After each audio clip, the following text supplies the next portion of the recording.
Assalamualaikum warahmatullahi wabarakatuh. Perkenalkan, nama saya Bayu Putra Siadi dari kelas 10E nomor absen 6. Pada kesempatan kali ini saya akan mengapresiasi dan mengkritik seni teater naskah Matahari di Sebuah Jalan Kecil karya Arifin Senior yang ditonton pada tanggal 8 Maret tahun 2024 di Taman Budaya Tegal. Sebelumnya terima kasih kepada Bu Enda Setianingsih karena telah menjadi guru pembimbing saya. Yang pertama, mungkin saya akan mengapresiasi dan memberikan kritik terlebih dahulu pada bagian naskah yang telah ditulis oleh Arifin Senior sebagai penulis naskah berjudul Matahari di Sebuah Jalan Kecil. Seperti yang kita ketahui, naskah ini merupakan salah satu karya penting dalam sejarah teater Indonesia dan telah menjadi klasik dalam hasanah seni pertunjukan di negara ini. Menurut saya, salah satu kekuatan utama naskah ini terletak pada kedalaman karakterisasinya dan kompleksitas konflik yang dihadirkan oleh Arifin Senior. Tokoh-tokoh dalam Matahari di Sebuah Jalan Kecil tidak hanya sekedar mewakili stereotip tertentu, melainkan memiliki lapisan-lapisan psikologis yang kaya dan multidimensi. Konflik yang terjadi di antara mereka pun tidak sesederhana pertentangan hitam putih saja, melainkan mencerminkan dilema-dilema moral dan sosial yang dihadapi masyarakat Indonesia, yang memang terjadi secara nyata pada masa saat itu. Hal ini membuat naskah ini tidak hanya menarik secara estetis, tetapi juga kaya akan muatan intelektual dan reflektif, sehingga penonton enjoy saat naskah ini ditampilkan. Hal pertama yang ingin saya kritik mengenai naskah tersebut, meskipun naskah ini memiliki kedalaman karakterisasi yang kuat, terdapat beberapa momen di mana dialog terasa terlalu panjang dan berlebihan. Beberapa adegan cenderung terjebak dalam monolog yang terlalu mendalam, sehingga dapat mengurangi daya tarik dan kejelasan cerita menurut saya. Terkadang penonton dapat kehilangan minat atau kesulitan memahami pesan yang ingin disampaikan. Saran dari saya untuk hal tersebut, disarankan untuk melakukan penyuntingan pada beberapa dialog yang terlalu panjang. Memperpendek monolog dan menggantinya dengan dialog yang lebih dinamis dapat membantu menjaga perhatian penonton. Selain itu, memperhatikan ritme dan tempo dialog juga penting agar cerita tetap berjalan dengan menarik. Selanjutnya, hal yang ingin saya kritik mengenai naskah tersebut, beberapa karakter dalam naskah ini mungkin membutuhkan pengembangan yang lebih mendalam. Meskipun naskah ini menampilkan karakter-karakter yang kompleks, ada beberapa tokoh yang mungkin terasa kurang terdefinisi dengan baik. Beberapa karakter mungkin hanya muncul dalam beberapa adegan saja dan tidak memiliki perkembangan yang signifikan. Saran mengenai hal tersebut, bagi saya, disarankan untuk memberikan lebih banyak waktu dan ruang bagi pengembangan karakter yang kurang terdefinisi. Memperluas peran dan memberikan latar belakang yang lebih jelas dapat membantu penonton lebih terhubung dengan karakter-karakter tersebut. Selain itu, memperhatikan hubungan antar karakter dan memastikan bahwa setiap karakter memiliki peran yang relevan dalam cerita juga penting.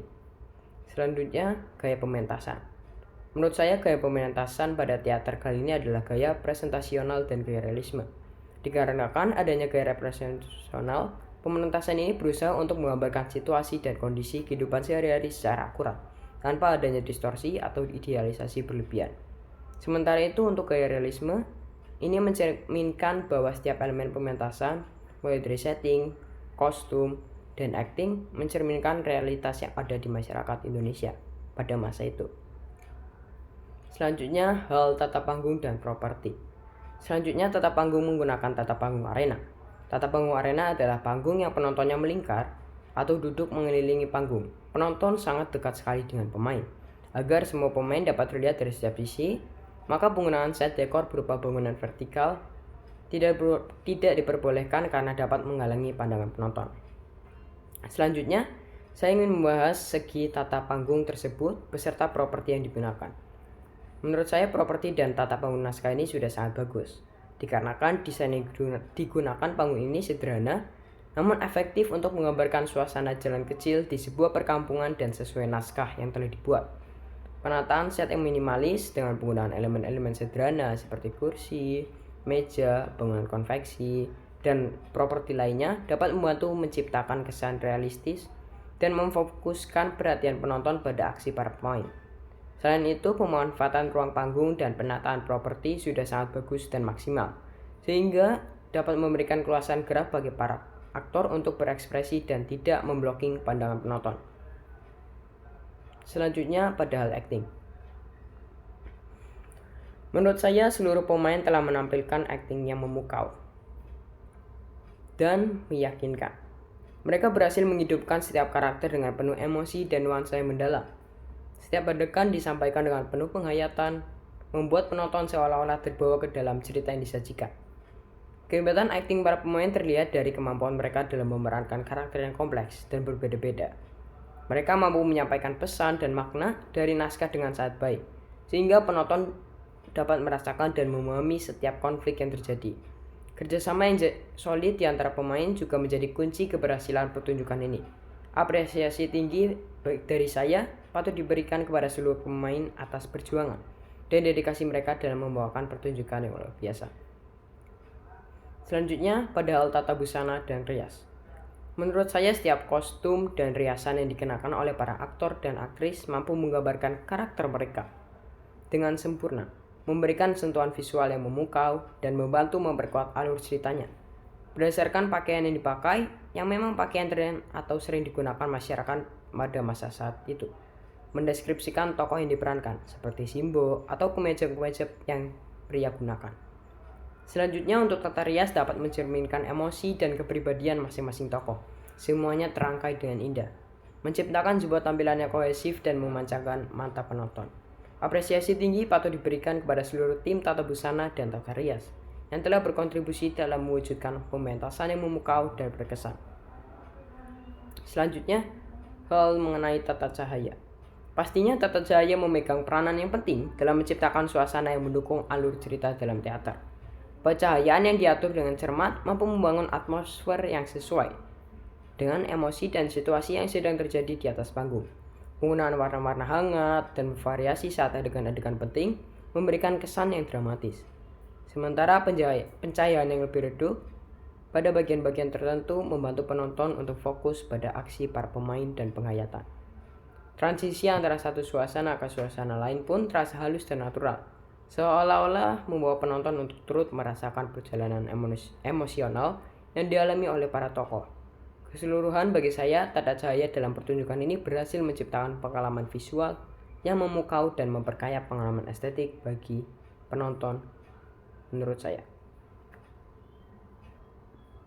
Terakhir, pada hal tata suara.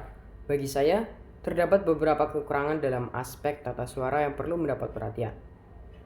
Salah satu hal yang mengganggu adalah volume background musik yang terlalu keras, sehingga menutupi beberapa dialog penting antara para tokoh. Seharusnya, tata suara dalam sebuah pertunjukan teater harus diatur sedemikian rupa agar tidak mengganggu pemahaman penonton terhadap alur cerita dan interaksi antara tokoh.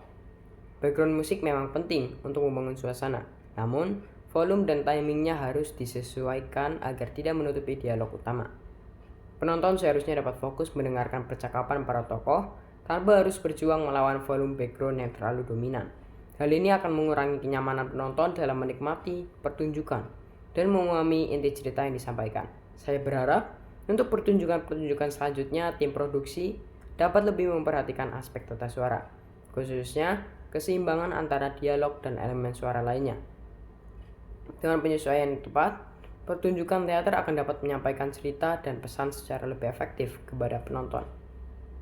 Itu dia apresiasi dan kritik serta saran yang dapat saya sampaikan mengenai teater Matahari di Sebuah Jalan Kecil yang telah saya tonton pada tanggal 8 Maret tahun 2024 di Taman Budaya Tegal. Untuk bagian terakhir, akan saya tampilkan sebuah dokumentasi mengenai teater Matahari di Sebuah Jalan yang Kecil. Sekian, terima kasih. Wassalamualaikum warahmatullahi wabarakatuh.